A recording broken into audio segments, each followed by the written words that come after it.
This isn't a movie. This is my life. And right now, my voice is shaking because some stories rip the scar tissue off wounds you thought had healed, but they still have to be told. My name is Eleanor Roberts, Ellie to the few people who ever loved me without counting what I was worth dead. I'm 84 years old, sitting in a little house on the edge of Knoxville, Tennessee, with two legs that end just below the knees and two wooden ones I carved myself out of hickory and heartbreak.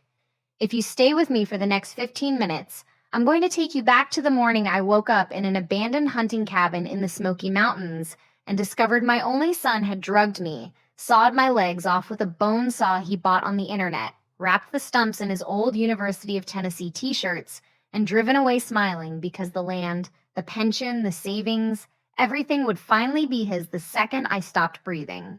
And I'm telling you this not for pity. Lord, no. But because if one mother hears this and sets a boundary sooner, if one daughter sees the cold glint in her child's eyes and refuses to look away, if one old woman hiding bruises or missing money realizes she is not crazy and she is not alone, then every scream I screamed in that cabin will have turned into something that saves somebody else. You need to understand who I was before the blade. I was born in 1948 in a tar paper house up a hollow so steep the sun didn't find us till 9 o'clock in the morning. My daddy, Jack Roberts, went into the coal mines before daylight and came out bent like a question mark, black dust in the creases of his neck that no scrubbing ever quite got out. My mama, Edith, was the practical nurse every family called when a baby decided to come early or a lung gave out. But the person who truly raised me was my grandmother, Ruth Skye, full-blood Cherokee, who walked these mountains when the Trail of Tears was still living memory for her own mother.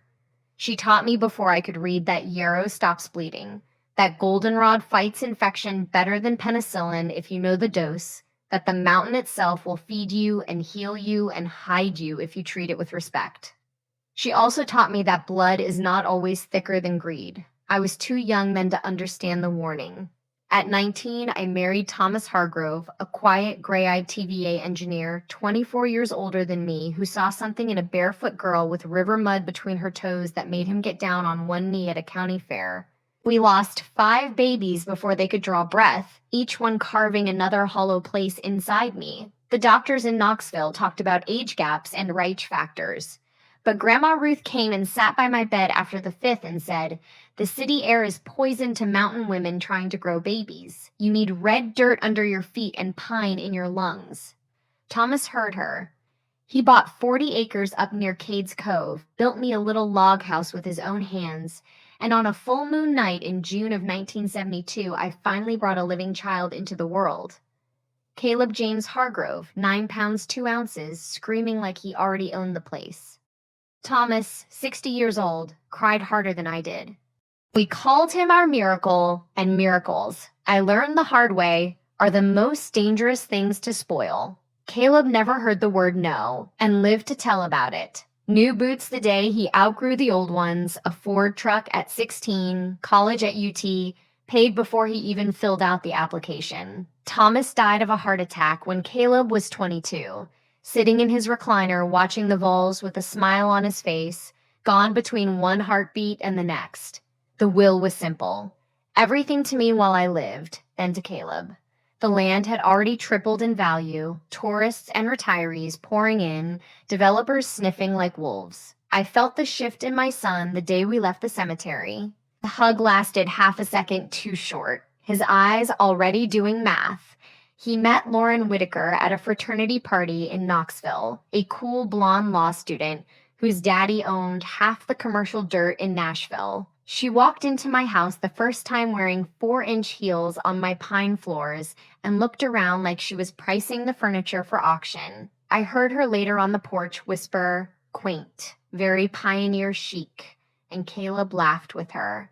That laugh was the first time my stomach truly dropped. The questions started small. "Mama, have you thought about long-term care?"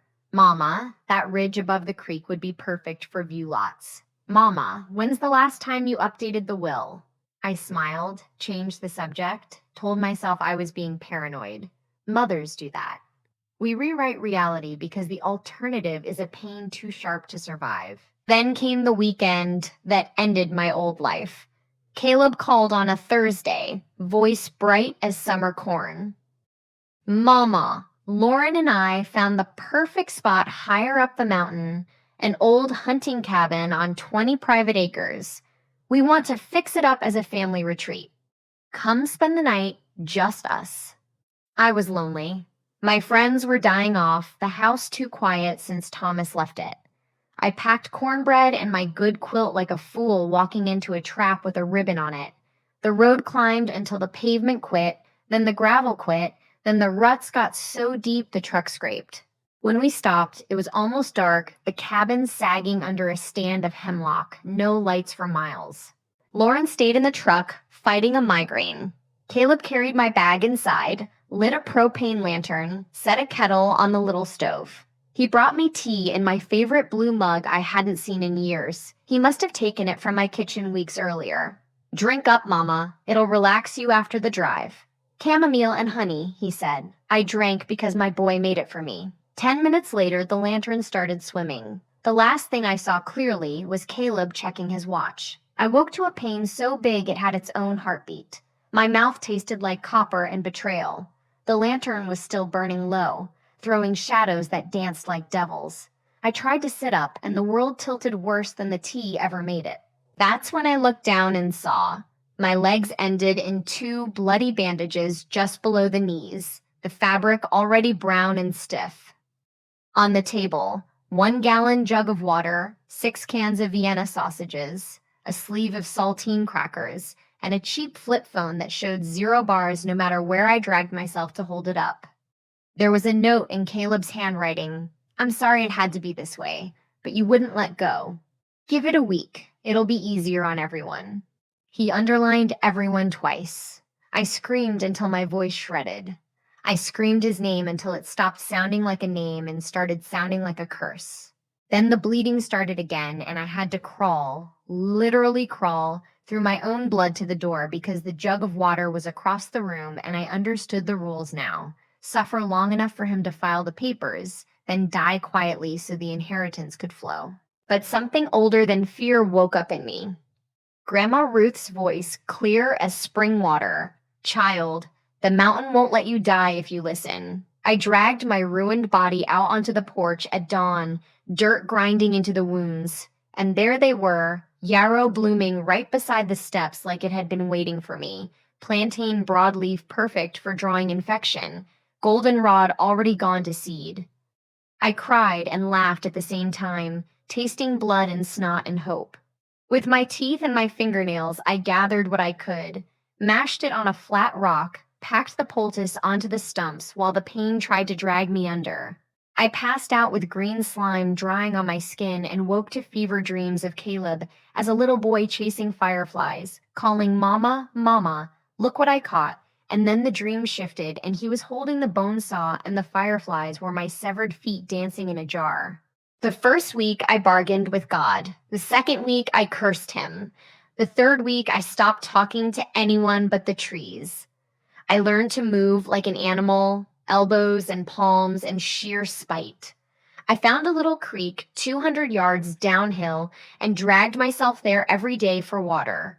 The rocks tearing new skin off my knees that weren't knees anymore.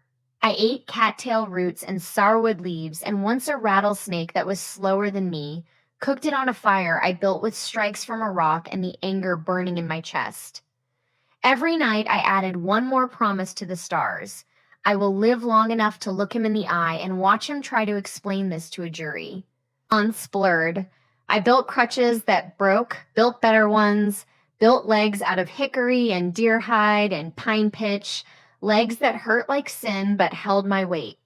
I stood up the first time on a morning so cold the breath hung in front of me like a ghost, and I took 6 wobbling steps and fell and cried like a baby because I was walking again, even if it was on pieces of tree instead of the legs God gave me.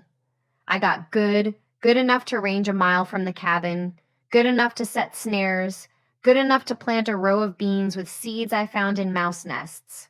I sang the old Cherokee hymns Grandma Ruth taught me so the silence wouldn't swallow me whole.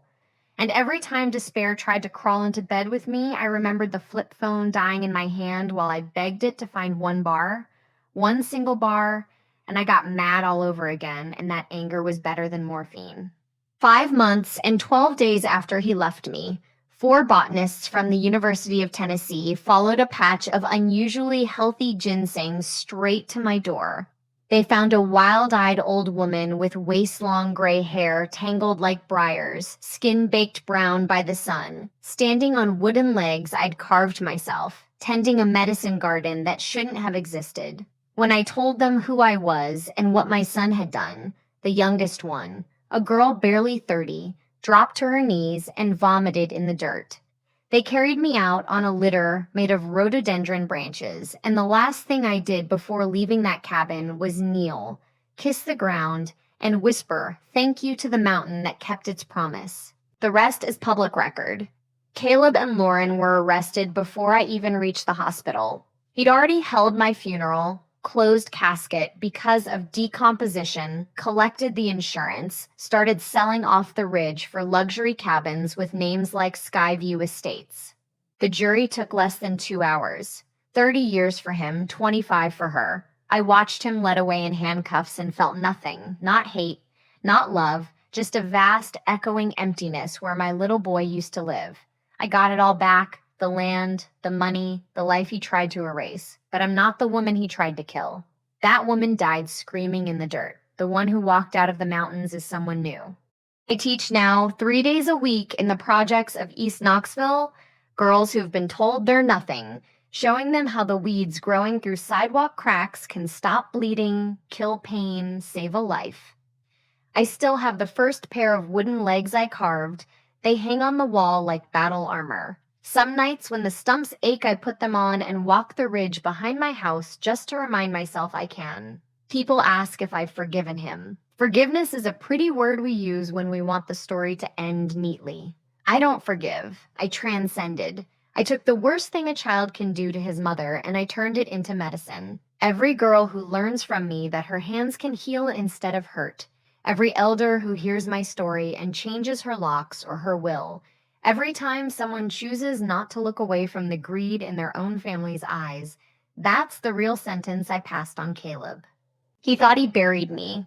Instead, he planted me, and I have grown so tall the shadow of what he did no longer reaches me. So if you're listening and your grown child is counting your silver while you're still using it, if someone's love started coming with price tags, if you feel the chill of calculation behind a smile that used to light up your world, hear me now. You are not crazy. You are not overreacting. The same hands now stroking your cheek may be the ones measuring how much faster the money comes when you stop breathing. Trust that chill. Act before the tea is poured. And if, God forbid, you ever wake up in the dark with pieces of you missing and a note that says, I'm sorry it had to be this way, remember Ellie Roberts, who crawled through her own blood with nothing but grandmother's plants and mountain stubbornness, and lived long enough to make sure her story outlived her betrayer. I'm still here, legs carved from the same trees my son thought would be his prophet, heart scarred but beating, voice steady enough to warn you. The mountain kept me. Now I keep the mountain's promise. No child of greed will ever bury one of its daughters again without the whole world hearing her rise. That's my story. Not pretty, not over. And thanks to every one of you still listening, no longer silent.